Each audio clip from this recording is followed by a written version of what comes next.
In this video, I'm gonna tell you why LEGO Star Wars might get a problem. We've had some glorious times for LEGO Star Wars. I mean basically everything before 2012 and so many sets around 2014. Times when almost every set was a must buy and you also couldn't get enough of. Either if it was for fans of the prequels or fans of the original trilogy. I was both, and well, I can tell you my brother and I got broke back then. But anyways, when will the next time be in which we see such an amazing selection of LEGO Star Wars sets around at the same time? It's right now. So buy enough before you regret not doing like back in 2016. I mean, my army videos should show you what an amazing selection of Clone Wars stuff is out there right now. We still got 3 clone battle packs, one with droids as well, and absolute banger classic sets like the ATTE, with also an amazing selection of minifigures. I mean, maybe we just don't realize in what an amazing LEGO Star Wars period we live in. Right now we have 10 LEGO Star Wars sets on the market, including clones, not even including the magazines and whatever he is supposed to be. But in 2018, for example, there was only one set including clones, the very loved Jedi and Clone Trooper set. I could talk now about all the good original trilogy stuff we have, but I don't want to push it too far right now. So now I want to show 3 aspects in which LEGO Star Wars seems to get worse. So first of all, LEGO gives us a good variety of Star Wars stuff right now. But is it just me, or do they do more sections that nobody wants? A few years ago, they started a 4+ section that you just can't see as a Star Wars fan. Almost absolute garbage design, and I don't think young Star Wars fans should start up with something like that either. And don't worry, we will talk about the price later. The same might be about the mech theme. It has nothing to do with Star Wars itself, and the only people who buy it are kids who can't afford the expensive stuff, and people who buy presents for those kids and don't want to break the bank. Almost the same for the microfighters, but I guess right now we just enjoy them and shut up. The sequels are, as I think, not our favorite topic as well. From my side, they shouldn't even make any more sets of them, but I'm afraid in the future they will, at least for some anniversaries. Things like this Rebuild the Galaxy thing are also like pretty nice to get something special, but apart from that, I don't really need it. LEGO should know what their fans want, so they should make sets we care about, right? However, the set types I just mentioned are getting more over time, and that's definitely not the direction it should go. And right now, we know that we have good clone sets, but we don't if that will still be the case in the future. Right now, there's only one leak for a 2025 clone set, and that's a Starfighter. But of course, we barely know anything yet. So the second thing is the value. We pay much for LEGO and want a premium product, especially because we stick to them while other brands are competing with much lower prices and better quality. For that, they should give us just the best and what we want, right?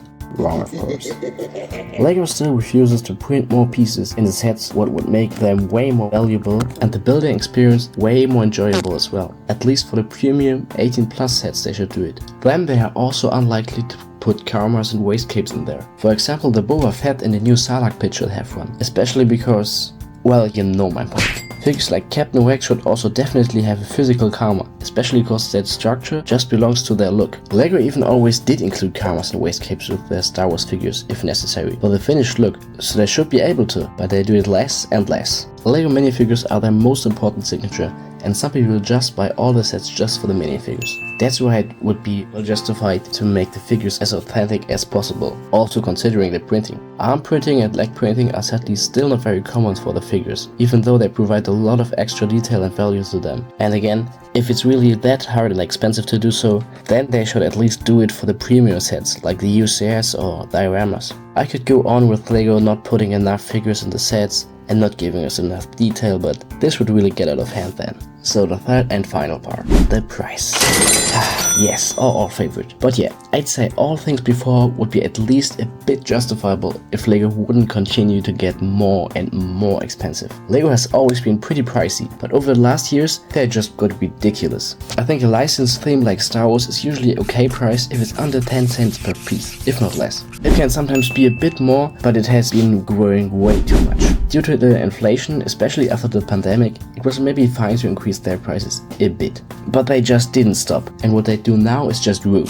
Some sets are at capped price if they include many figures for example, but as promised we talk about the 4+ line now that destroyed all. They started in 2018 with a basic TIE Fighter and an X-Wing set. They were already overpriced back then, but at least it seemed like you'd get something for it, and people were still defending it with the size of some pieces. All that got only worse though, and had its peak in 2023 when they gave us this piece of garbage with 124 pieces for 53 euros, with a huge shitstorm, only to just top that this year and bringing out an even worse set with, yes, 12 pieces more, adding another 10 euros on top, which makes the amazing price per piece of 46.3 cents. Sounds like a blow, but also normal sets got worse over time though. The magic 10 cent per piece got broken more and more on average, with some sets prices exploding out of the line, like the episode 8 half AT-ST Walker and this random ship that I couldn't care less about.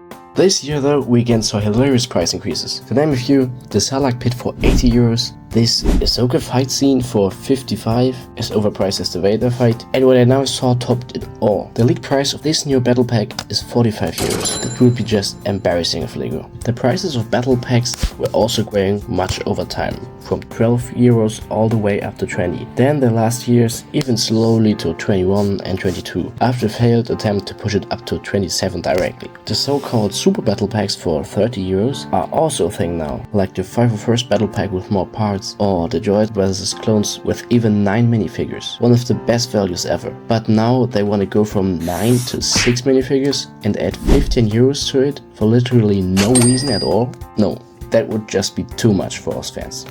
Right now, if you can get good deals, LEGO can still possibly be a solid value for money, but if they keep pushing in that direction, they won't be worth it for any deals. I just made this video because LEGO seems to listen less and less to what their fans want, and increases their prices so much that soon no one should buy them no more, just because of how rude it is. And when they want us to stick to them and to consider them as such a high quality brand that's worth it all, they should just go the extra mile and add that printing, that karma and that figure in that they know very well we want. The We Want the 501st Battle Pack campaign shows how we can unite as a Star Wars community, and when it gets even more horrible, maybe next time they not only get a spam of comments and much money after. So what do you think about it? Write me a comment, like and subscribe if you liked it, and that was it. Keep building and